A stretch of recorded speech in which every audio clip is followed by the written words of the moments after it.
So shall we start then? So finally, we have reached the end of the module and end of the subject itself, right? So the last topics which we are discussing are we start discuss control techniques, right? We will revise it, and then we'll go on to the last topic, right? So as we have said, there are no uh, sorry, there are no universally accepted control system because we have said that for an effective control system should be tailor-made, right? It should be tailor-made for the company. It should be tailor-made for the nature of job which has been doing, and it should be tailor-made for the manager itself. So there is no one glove which fits all, right? So it should be developed by taking the company into consideration. Each organization has to develop its own control system that suits the situation and the requirements, right? So control systems are established at various levels, right? So there might be an overall control system for the entire company. There will be maybe there will be for each level or maybe for each product, like that. The control system will be there, right, for each level. So there are 6 control techniques, right? We were saying how we have to do controlling. We have to do controlling now. How are we going to do this controlling? In controlling, we'll be setting a standards, right? Which has to be met, which has to be met according to our objective and which is to be met according to our plans.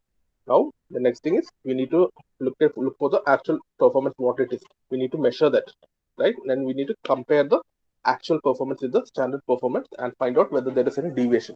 Once it is found, deviation is found, we need to analyze the reason for that particular deviation and uh, what are the causes, find out what are the causes and take remedial measures, right? And then we have to implement it. So if we are implementing it after the result, it is known as feedback control. And if we are implementing the results where before the work starts, that becomes feed forward control, right? So how can we do this thing? So that can be done by using 6 techniques or 6 tools. For the first one is budget, financial statement, return on investment, Gantt chart, network analysis, using PERT, okay, and management information system, right? Uh, so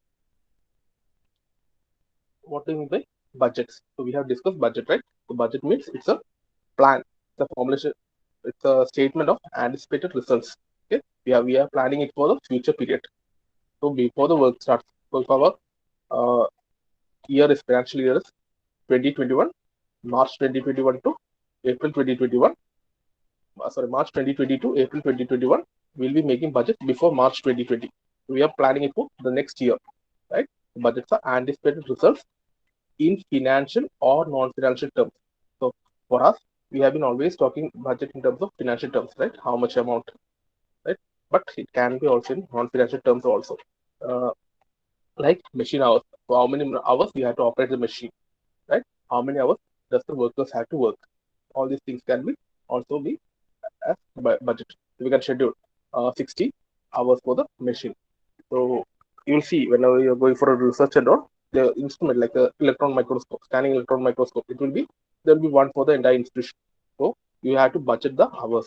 So you will need to go there, register well before. I need the for this date.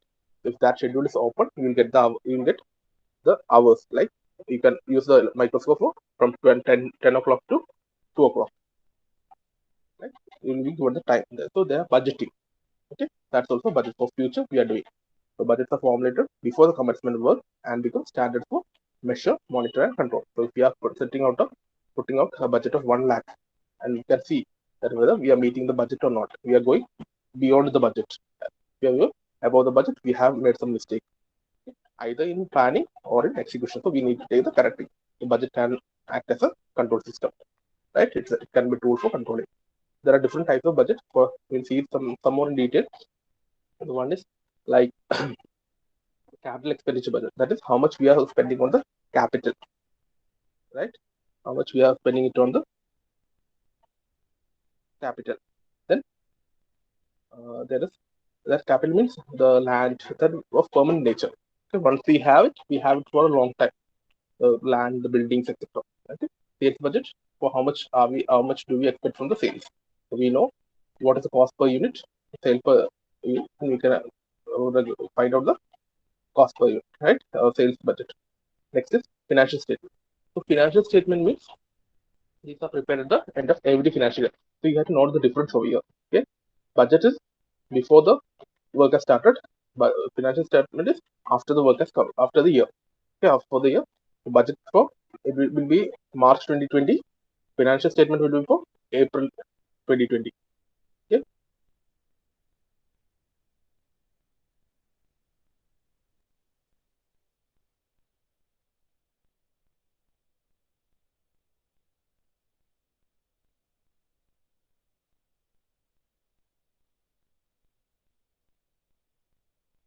2021. What is our strength, right? Uh, what are the activities we have completed? What is the strength of the organization, right? Two commonly used financial statements are, first one is balance sheet. So it's a statement of assets. Okay, assets, liabilities, everything will be there in the balance sheet, right? Okay, so sorry. So we have two commonly used financial statements. Okay, so first one is balance sheet. So balance sheet term itself, it is a balance. So whatever it's remaining, the balance, right? So it helps to determine the financial position on a particular date. It is basically a historical report showing the cumulative effort of the last transaction. So what is our assets? What are our liabilities? So if I am spending 1 crore rupees on a piece of land, so that becomes my asset. Okay. But if I am taking a loan and purchasing, doing something, okay, that loan becomes my liability. So what is the cumulative effect of what I did for the past 1 year? Okay, for all my past. So it's a historical record by looking at the something like a mini statement. Okay, you take a mini statement, right? You have your from your ATM, you take your mini statement. You see what has been added this much amount. You are debited this much amount, right? It's a similar thing. Then the second type is income statement. Income statement means or profit or loss account. Okay, but again, it's a statement that is prepared at the end of every accounting year to ascertain the profit earned. Okay, how much is the profit which we have earned, or how much is the loss which we have incurred from the particular business for that accounting year, right? So that's about financial statement. So first one is budget, second one is financial statement, third one is return on investment. So how much am I investing? Okay, for my land, for my buildings, for my machinery, for my people. So how much am I investing? That becomes my investment, right? So how much am I getting in return? It's the rate of return of a company that earned from the capital allotted to it. So I'm first of all I'm allotting some amount, then only I'm expecting return, right? So how much is that? So it measures profit as return on the capital used for producing them. Okay, so here we are not only talking about profit, but how much have I invested? Okay, that becomes interest. So if I have invested 1 lakh rupees and I'm getting 10,000 as profit, okay, that's one company. Other companies I have invested 1 crore and I'm getting 10,000 as profit, right? So I'm talking in terms of profit and how much have I invested, right?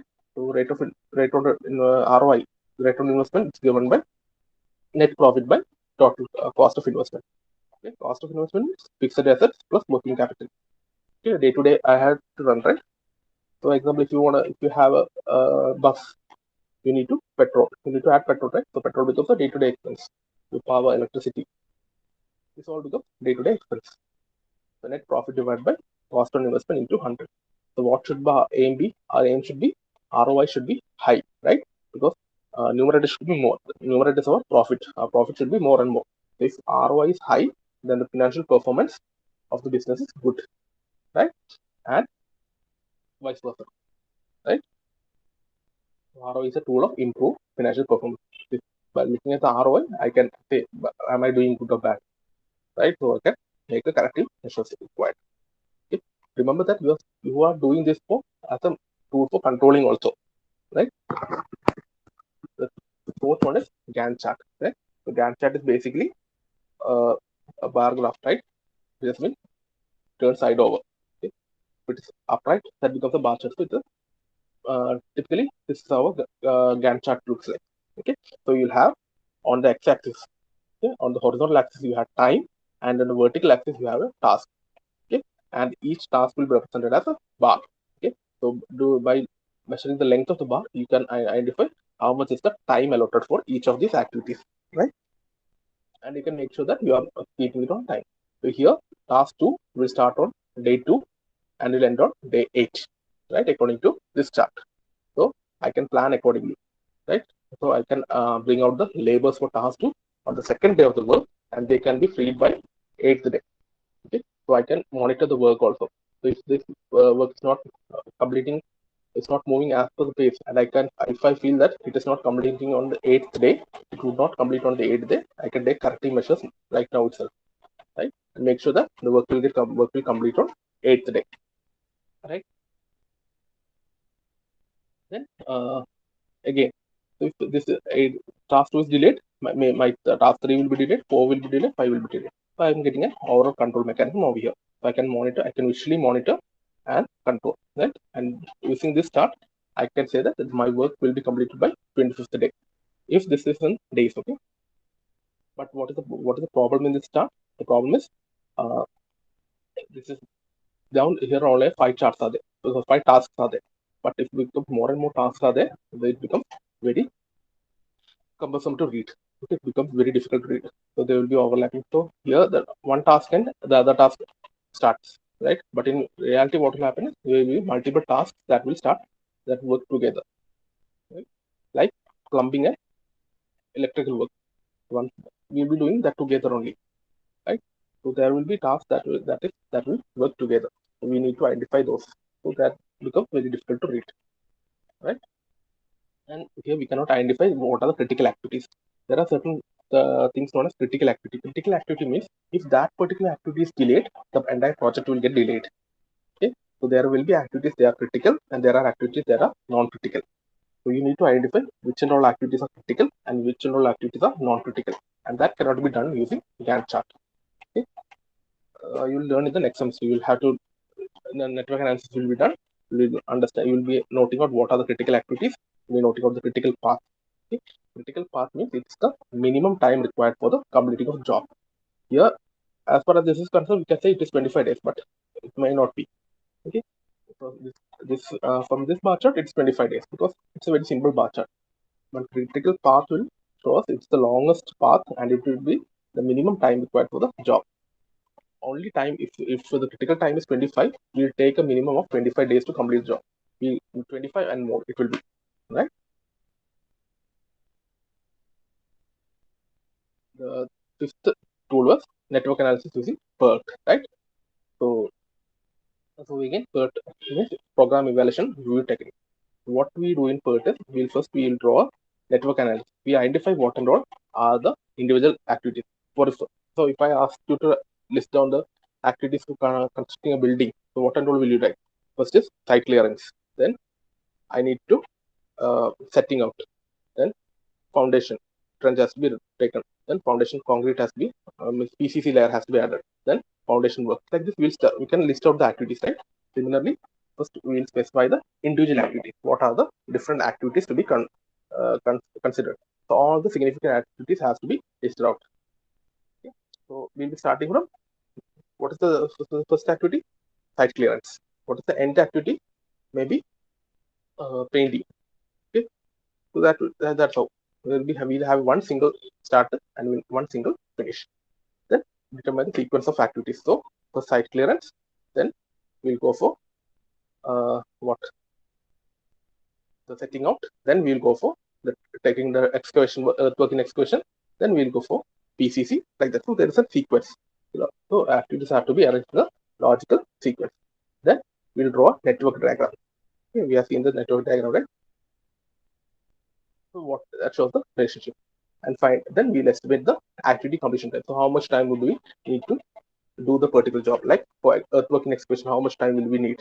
Maybe 2 days. So we'll have to allocate 2 days. Okay, we need to we have to estimate. We have to think about it. We have to discuss and then find. Then identify the critical path. So as we said, critical path means it's the longest path in the network. It's the longest path in the network, and it is the minimum time required to complete the project. Okay? Because we said critical path means they are made of critical activities. If a critical activity is delayed, the project will get delayed. So when whatever is the time for critical path given by the critical path, that will be the minimum time for completion of a project. If it is 30 days, it will take minimum 30 days. Okay?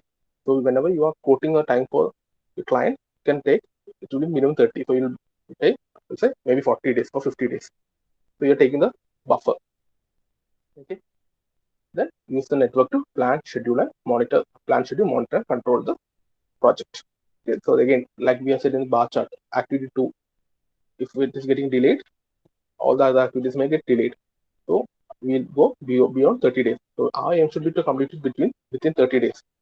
Okay. At the end of 30th day, we should be able to complete the job, because as and when our days increase, we have to spend money, right? So that's why we give the work. Nowadays, the home work will be always, or everything is done in by contract, right? For painting in your house, we'll be giving out contract. So the painters will come, they'll quickly finish the work and go. Okay. So even if they take 10 days, or if it take 100 days, they'll get the fixed amount, right? So what they'll do, they'll try to do the work very quickly, so that they can make more and more profit. Right? Now, what are the advantages of this? Advantages forces manager to plan in detail, because we need to identify all the activities, right? Nothing will be missed. So everything will be taken into consideration, right? And that thing can be visualized. Right? Then identify and monitor critical activities. Identify and monitor what are the critical activities. The resource utilization can be done wisely. Okay. Then limitations based on the time estimates and the, because again we are estimating time, right? So there's a possibility of this getting wrong. We are estimating the time wrong. So the estimation is wrong. So there's a possibility of getting things wrong. The division of the activities may not be possible. In this particular case, building, in the case of building, you can easily divide the work, right? But it may not be possible in every sort of work, right?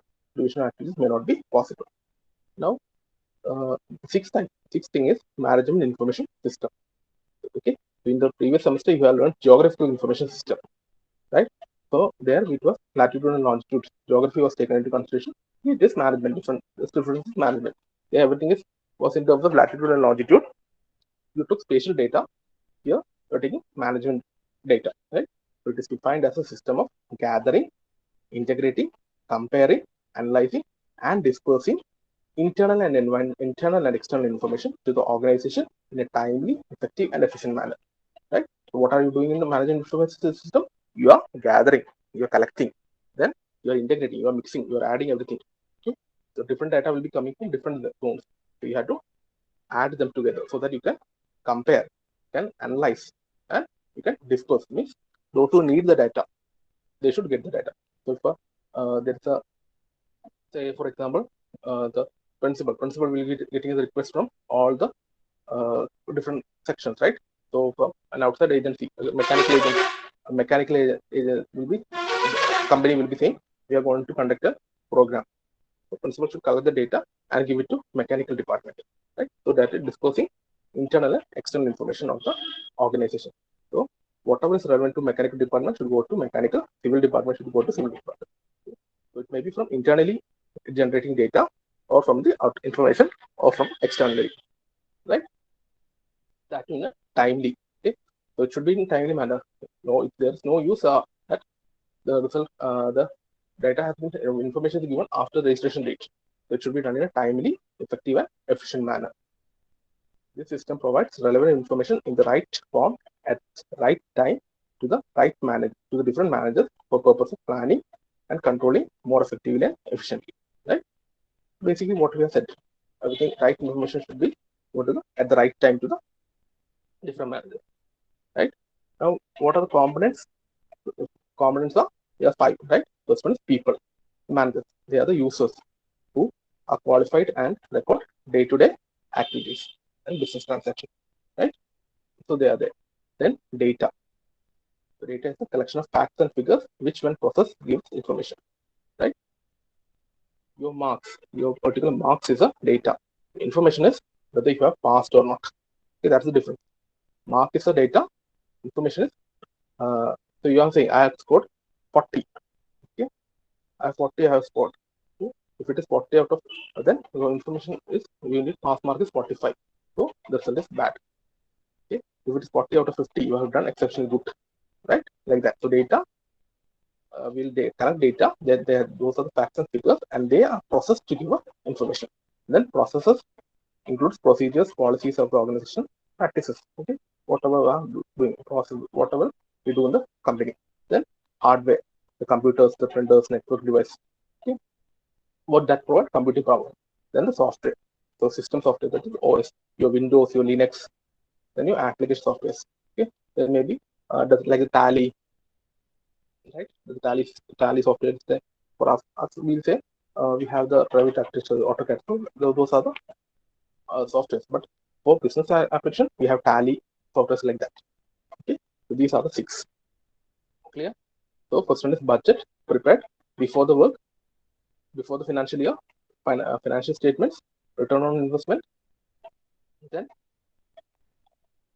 what is the fourth one? We have the Gantt chart, network analysis using PERT, and finally management information system. Okay, just compare with the GIS we have learned, geographical information system. All right. Next is the overall control and preventing control. So what do you mean by overall control? So overall controls are designed to measure the success of an organization as a whole.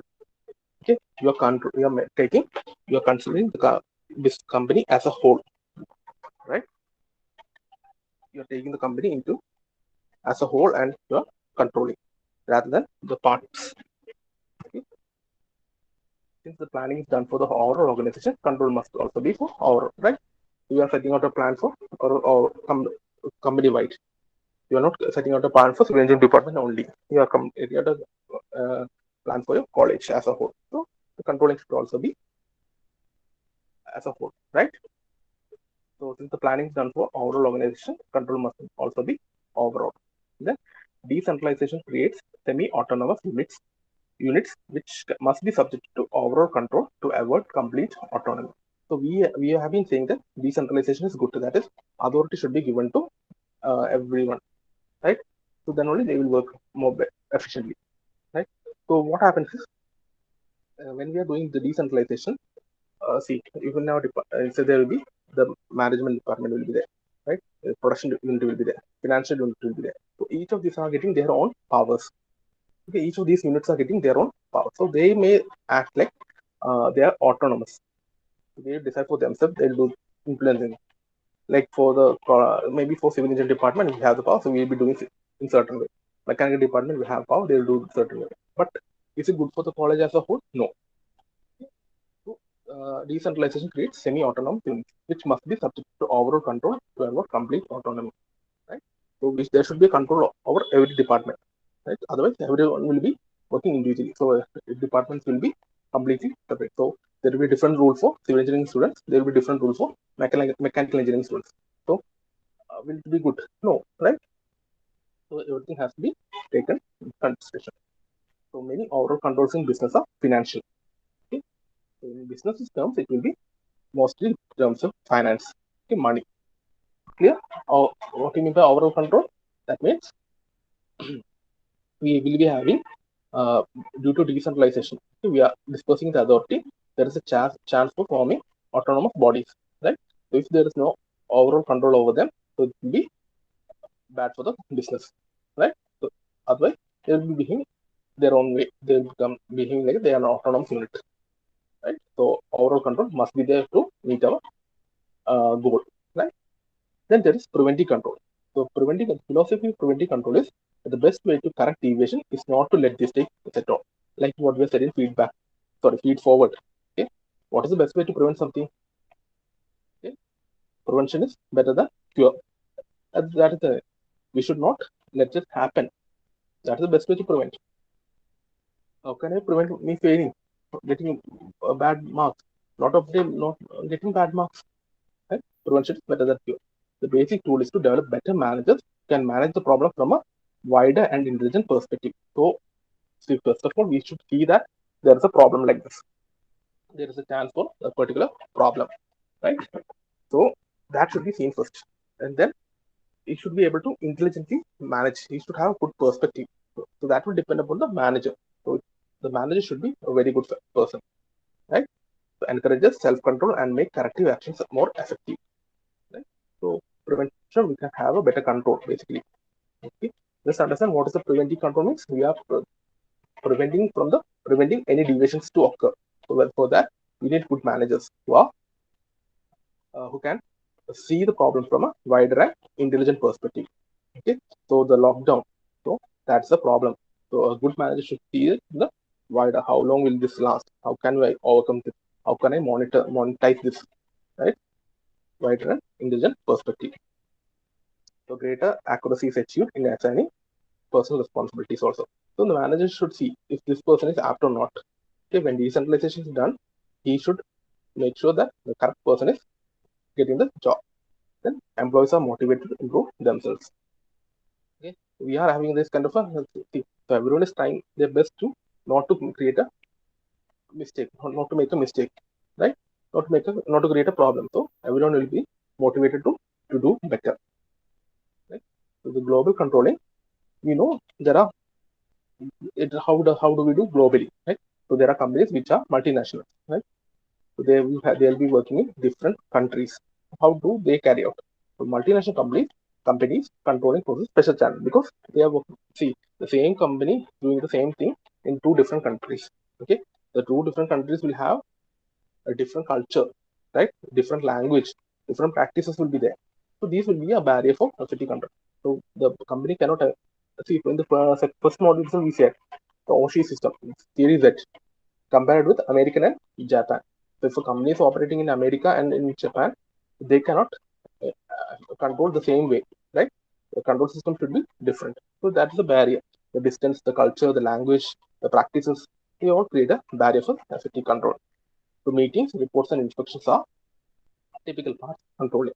Okay, so global control. The person may be sitting in India. So we are having a company that's operating in Japan, and we are having a company that's operating in America, right? So we need to we will be doing what? We'll be getting meetings, we'll be conducting meetings, we'll be collecting reports, we'll be doing inspections. These are the typical parts of global controlling. Okay, so global managers should understand the culture of the place where they work. Okay, so they should understand, they should take into account what kind of people are they, what is the organization culture, what is the culture. Okay, so for example, in Japan, managers are part of the group. The employees are actively participate in quality circles. So they are part of the group. So they'll give the inputs, they'll sit together, they'll discuss the problem, they'll analyze. That is the quality circles, right? But in USA, management MBO, management objectives practice and controlling carried out by supervisor. So in USA, it is MBO, management by objective. You are given an objective, you need to manage it by it. Clear? So global controlling means you have to take the scenario in a global terms. Okay? So there are certain terms which, so actually by that we have completed what as per syllabus, but there are certain terms which you should know. Okay? So the first one is break-even analysis. So break-even analysis, so how many sales it takes place to play the cost of doing business. Okay. So first break-even. Okay, I am spending some amount, so I must first nashtam illandu. Okay, I need to sell this much amount so that I can overcome my issue, right? That I'm not going for loss. So if I sell this much amount, okay, if I bought an orange for 40 rupees kg and I'm going to sell it, okay, so how much do I need to get before I may start making profit? That is known as break-even analysis. It determines the level of sale necessary to meet company's total fixed cost and variable cost. Okay, so I should be after that only my profit comes. So it calculates the minimum number of units to sell needed to pay all the expenses before making a profit. So the formula is total fixed cost. Okay, that will be the cost of company. Everything will be there. Plus divided by revenue per unit minus variable cost per unit. Okay, so revenues. If I sell a unit, I'll get 10 rupees. Okay, but to produce that particular unit, I will have certain variable cost, right? So that will be maybe 5 rupees. So total fixed cost divided by 10 minus 5. That will give you break even in unit terms. Okay, so that much of an amount I should sell. Then only I can start profit. Okay, I can start making profit.